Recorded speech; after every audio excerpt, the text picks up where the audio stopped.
Hello friends, welcome to Sri kids TV. Tamil கதைகள். காட்டரசன் காக்கா. நீதி முயற்சி திருவினையாக்கம். ஒரு அழகான காட்டுக்குள்ள ஒரு குகை ஒன்று இருந்துதான். அந்த குகையில காட்டரசனான சிங்கம் வாழ்ந்துட்டு இருந்துதான். அந்த சிங்கத்துக்கு ரொம்பவே வயசானதுனால எப்ப பாரு குகையில படுத்து தூங்கிட்டே இருக்குமா. ஒரு நாள் அந்த சிங்கத்தை பார்க்கறதுக்கு ஒரு நரி ஒன்று அங்க வந்துதான். வெளியில வந்து நின்ன நரி காட்டரசரே அப்படின்னு கூப்பிட்டுதான். அதுக்கு சிங்கம் உள்ளவான்னு சொல்லிச்சான். அதுக்கப்புறம் நரியும் உள்ள போச்சான். ராஜா ராஜா, உங்களுக்கு காட்டுக்குள்ள என்ன நடக்குதுன்னு தெரியுமா அப்படின்னு கேட்டுதான். அதை கேட்ட ராஜா என்ன நடக்குது அப்படின்னு கேட்டாராம். அதுக்கு நரி சொல்லிச்சான், உங்களுக்கு வாரிசு இல்லாததுனால அடுத்த காட்டரசர் யாருன்னு மற்ற விலங்குகள்லாம் சண்டை போட்டுக்குது ராஜா அப்படின்னு சொல்லிச்சான். அதை கேட்ட சிங்கம் சரி, இதுக்கு நானே ஒரு முடிவு கட்டுறேன் அப்படின்னு சொல்லிச்சான். மறுநாள் சிங்கம் அதோட மேடையில வந்து நின்று கர்ஜித்துதான்.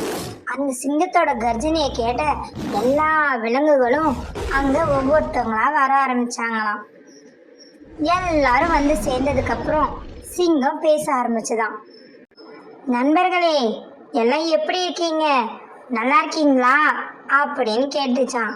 அதை கேட்ட விலங்குகளும் நல்லா இருக்கோம் அப்படின்னு பதில் சொன்னாங்களாம். அடுத்தது சிங்கம், காட்டரசனா இருந்த எனக்கு வயசானதுனால அடுத்த அரசனை தேர்ந்தெடுக்க போறேன். அதுக்கு ஒரு புதிர் போட்டி வைக்க போறேன்.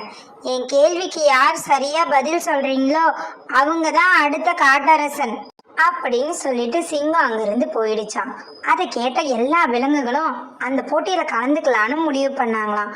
அடுத்த காட்டரசன் நான் தான் அப்படின்னு எருமை சொல்லிச்சான். கழுது அதுக்கு நானும் போட்டியில கலந்துப்பேன் அப்படின்னு சொல்லிச்சான். அதுக்கப்புறம் மயிலோ என்னை விட அழகு யார் இருக்கா, அப்ப அடுத்த காட்டரசன் நான் தான் சொல்லிச்சான். அது கேட்ட கிளியோ ஏன் நாங்களா போட்டியில கலந்துட்டு ஜெயிக்க மாட்டோமா, கண்டிப்பா அடுத்த காட்டரசன் நான் தான், நீ வேணா பாரு அப்படின்னு சொல்லிச்சான்.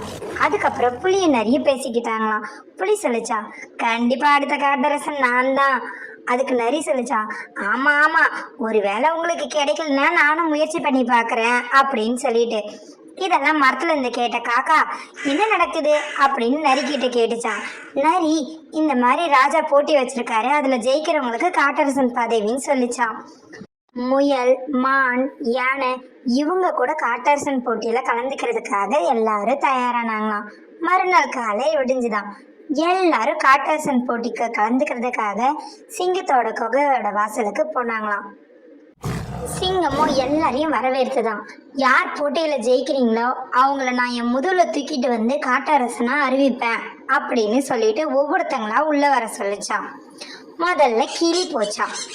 ராஜா நான் உள்ள வரட்டுமா அப்படின்னு கேட்டுதான். அரசர் உள்ள இருந்துட்டே வான்னு சொன்னதும் உள்ள போன கிளி கிட்ட சிங்கம் கேள்வி கேட்க ஆரம்பிச்சுதான்.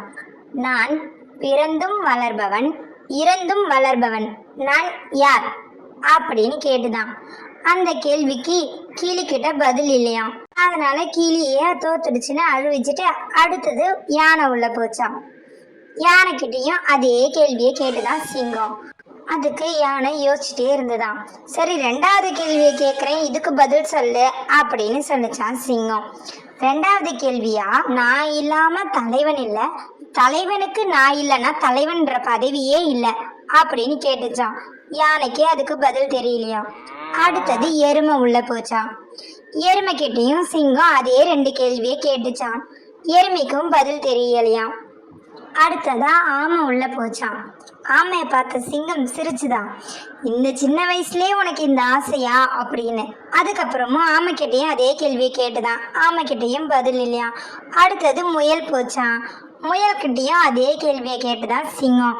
அதுக்கும் பதில் தெரியலையாம். அதுக்கப்புறமா நரி வந்துதான். நரியை பார்த்த சிங்கம் என்ன வேணும் நரியே இங்க வந்திருக்க அப்படின்னு கேட்டா. ராஜா எனக்கும் அப்படின்னு சொல்லிச்சான். சரி, பதில் சொல்றவங்க தானே காட்டரசன், நீ என் கேள்விக்கான பதில சொல்லு அப்படின்னு ரெண்டு கேள்வியும் கேட்டுச்சான். அதுக்கு நரிக்கும் பதில் தெரியலையாம். அதுக்கப்புறமா புலி உள்ள போச்சான். புலிகிட்டையும் அதே கேள்வியை கேட்டுதான் சிங்கம். ஆனா புலிக்கோ பதில் தெரியலையா. அதுக்கப்புறம் மான் உள்ள போச்சான், அதுக்கும் பதில் தெரியலையா. அதுக்கப்புறம் சுண்டெலி உள்ள போச்சான், அதுக்கும் பதில் தெரியலையா. அதுக்கப்புறம் மயில் போச்சான், அதுக்கும் பதில் தெரியலையா. கழுதையும் போச்சான், அதுக்கும் பதில் தெரியலையா. என்னடா யாருமே பதில் சொல்ல மாட்டாங்கன்னு சிங்கம் கொஞ்சம் கவலையாவே இருந்துதான். அந்த நேரத்துல காக்கா வந்து, ராஜா உள்ள வரலாமா அப்படின்னு கேட்டுச்சான். சிங்கமும் வர சொல்லிச்சான். என் கேள்விக்கு யாருமே பதில் சொல்லல, நீ மட்டும் சொல்லவா போற அப்படின்னு கேட்டுதான் சிங்கம்.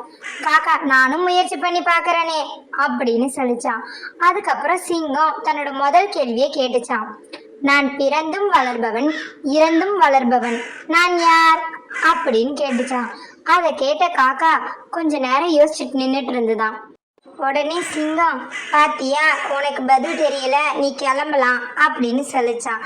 அதை கேட்ட காக்கா, இருங்க ராஜா, வயது அப்படின்னு பதில் சொல்லிச்சான். அதை கேட்ட சிங்கத்துக்கு ரொம்ப ஆச்சரியமா ஆயிடுச்சான். எப்படி சொல்ற அப்படின்னு காக்கா கிட்ட கேட்டுச்சான் சிங்கம். அதுக்கு, நான் பிறந்தது எனக்கு 1 வயசுன்னு சொன்னாங்க, நான் வளர வளர என் வயசு கூடுது, எங்க தாத்தா இருந்திருந்தா அவருக்கு 30 வயசுன்னு சொல்றாங்க, அப்போ வயசு மட்டும்தானே கூடிட்டே போகுது அப்படின்னு சொல்லிச்சான். சரின்னு சொன்ன சிங்கம், என்னோட 2வது கேள்வியை கேட்குறேன் அப்படின்னு சொல்லி தன்னோட 2வது கேள்வியை கேட்க ஆரம்பிச்சுதான். நான் இல்லாம தலைவன் இல்லை, தலைவனுக்கு நான் இல்லைன்னா அவனுக்கு தலைவன்ற பதவியே இல்லை, அப்போ நான் யார், இதுக்கு பதில் சொல்லு அப்படின்னு காக்கா கிட்ட கேட்டுச்சான் சிங்கம். அதுக்கு சிரிச்சுக்கிட்டே காக்காவும் சொல்லிச்சான், பொறுப்பு. பொறுப்பு இல்லாத தலைவன் தலைவனா இருக்க தகுதியே இல்லாதவன். அப்போ அந்த பொறுப்பு இல்லாத தலைவனா இருந்தாலும் அவன் அந்த பதவியில ரொம்ப நாள் நிலைக்க முடியாது அப்படின்னு சொல்லிச்சான் காக்கா. அதை கேட்ட சிங்கம் ரொம்ப சந்தோஷமா சொல்லிச்சான், என் 2 கேள்விக்கும் பதில் சொன்னதுனால இன்னிலிருந்து நீ தான் இந்த காட்டுக்கே அரசன்னு சொல்லிட்டு தான் முதுகுல தூக்கிட்டு வந்து எல்லா விலங்குகள்கிட்டையும் காக்காவை காட்டரசனா அறிவிச்சுதான். அது கேட்ட விலங்குகள், அது எப்படி ஒரு காக்கா காட்டரசனா இருக்க முடியும் அப்படின்னு கேள்வி எழுப்ப ஆரம்பிச்சாங்களாம். அதை கேட்ட சிங்கம், போட்டியில ஜெயிக்கிறவங்களுக்கு தான் காட்டரச பதவி இருக்குன்னு நான் சொல்லியிருந்தேன், அந்த போட்டியில காக்கா தான் ஜெயிச்சிருக்கு, அதோட திறமையினாலும் தன்னம்பிக்கையினாலும், அப்போ காக்கா தானே காட்டரசன் அப்படின்னு சொல்லிச்சான். அதை கேட்ட எல்லாரும் அந்த கேள்விகளுக்கான பதிலை கேட்டு தெரிஞ்சுக்கிட்டு ரொம்ப சந்தோஷப்பட்டாங்களாம். ஒரு புத்திசாலியான காக்கா காட்டரசன் ஆனதுல எல்லா விலங்குகளுக்குமே ரொம்ப சந்தோஷமா. இந்த கதையிலேருந்து நம்ம என்ன தெரிஞ்சுக்கிறோன்னா, காக்கா அளவில் சின்னதாக இருந்தாலும் தன்னோட முயற்சியினாலையும் தன்னம்பிக்கையினாலையும் சிங்கத்தோட போட்டியில் போய் கலந்துக்கிட்டு தன்னோட புத்திசாலித்தனத்தால் சிங்கத்தோட பதில்களுக்கு விடை சொல்லி காட்டுக்கே அரசன் ஆயிடுச்சு. அதனால நம்மளும் முதல்ல தன்னம்பிக்கையோடு எல்லா போட்டிகளையும் கலந்துக்கணும். அப்பதான் நம்மளோட புத்திசாலித்தனத்தை நிரூபிக்க ஒரு வாய்ப்பு கிடைக்கும். அது மூலியமா நம்மளோட திறமைகளை இந்த உலகத்துக்கே காட்டலாம். இதெல்லாம் பெரியவங்க முயற்சி திருவினையாக்கம்னு சொல்லியிருக்காங்க. Thanks for watching our channel. Like, share and subscribe us.